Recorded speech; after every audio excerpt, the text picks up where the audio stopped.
আমরা আগের একটি পর্বে হিন্দু ধর্মের গোত্র ব্যবস্থা সম্পর্কে আলোচনা করেছিলাম। সেই পর্বটি আয়তনে বেশ খানিকটা বড় হয়ে যাওয়ায় আমাদের এই দ্বিতীয় পর্বের অবতারণা। দ্বিতীয় পর্বেও আমরা প্রথম পর্বের মতো বেশ কয়েকটি গোত্র সম্পর্কে আলোচনা করব। ডক্টর বাঙ্গাল ইউটিউব চ্যানেলের এই পর্বে আপনাকে স্বাগতম।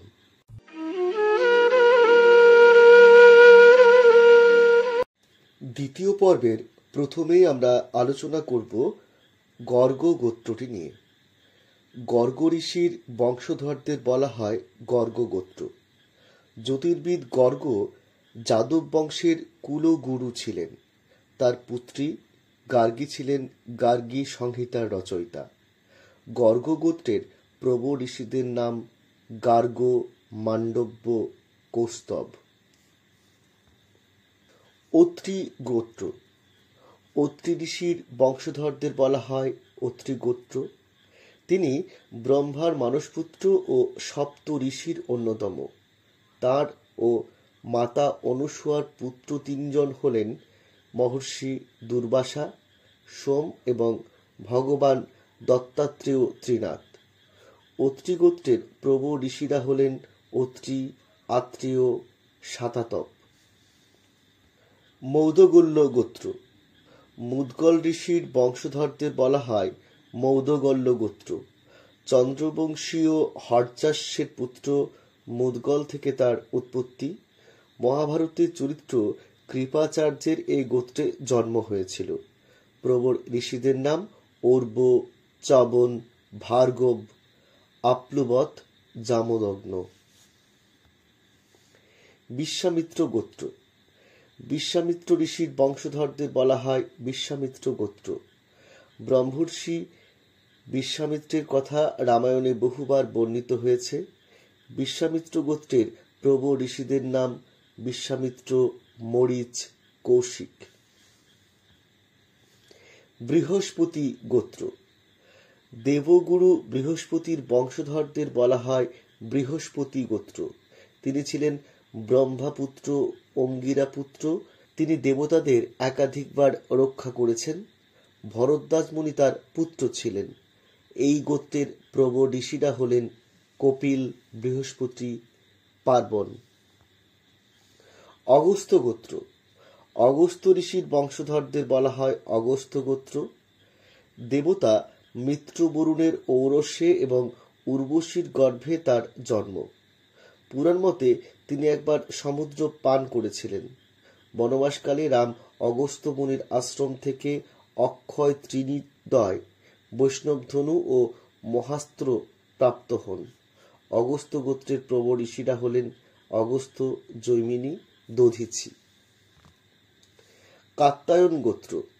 কাত্যায়ন ঋষির বংশধরদের বলা হয় কাত্যায়ন গোত্র। অযোধ্যারাজ দশরথের ব্রাহ্মণ মন্ত্রী ছিলেন কাত্যায়ন। তিনি বেদের অনুক্রমকার রচয়িতা ছিলেন। প্রবর ঋষিদের নাম অত্রি, ভৃগু, বশিষ্ঠ। বিষ্ণু গোত্র। বিষ্ণু নামক ঋষির বংশধরদের বলা হয় বিষ্ণু গোত্র। বিষ্ণু গোত্রের প্রবর ঋষিদের নাম বিষ্ণু, বুদ্ধি, কৌরব। শক্তি গোত্র।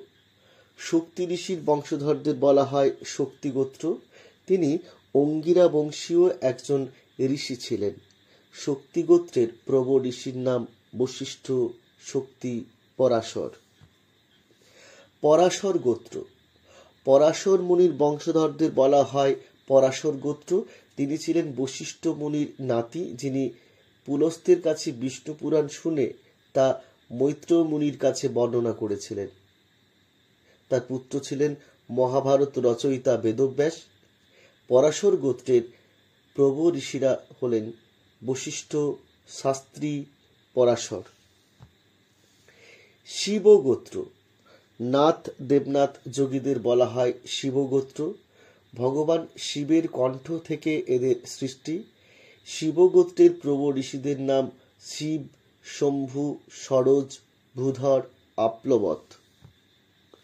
শাণ্ডিল্য গোত্র। শাণ্ডিল্য মুনির বংশধরদের শাণ্ডিল্য গোত্র বলা হয়। শাণ্ডিল্য ছিলেন ব্রহ্মাপুত্র প্রচেতার নাতি। তিনি ছিলেন ভক্তিসূত্রের প্রণেতা, তাই তাকে ভক্তিমার্গের পথ প্রদর্শকও বলা হয়। শাণ্ডিল্য গোত্রের প্রব ঋষিরা শাণ্ডিল্য, আশ্রিত, দেবল। কাশ্যপ গোত্র। কাশ্যপ ঋষির বংশধরদের কাশ্যপ গোত্র বলা হয়ে থাকে। ইনি ব্রহ্মাপুত্র মরীচির ঔরসে ও কলার গর্ভে জন্মগ্রহণ করেন। তিনি দক্ষ প্রজাপতির ১৩ জন কন্যাকে বিবাহ করেছিলেন। কশ্যপ দৈব দেবাদিত্যের জন্মদাতা ছিলেন। কশ্যপ গোত্রের প্রব ঋষিদের নাম কশ্যপ, অপ্সার, নৈধ্রুব। এই হলো মোটামুটি আমাদের গোত্র সংক্রান্ত আলোচনা। প্রিয় দর্শক বন্ধুদেরকে অনুরোধ করব আপনার গোত্রের কথা আমাদের কমেন্ট বক্সে এসে জানাতে।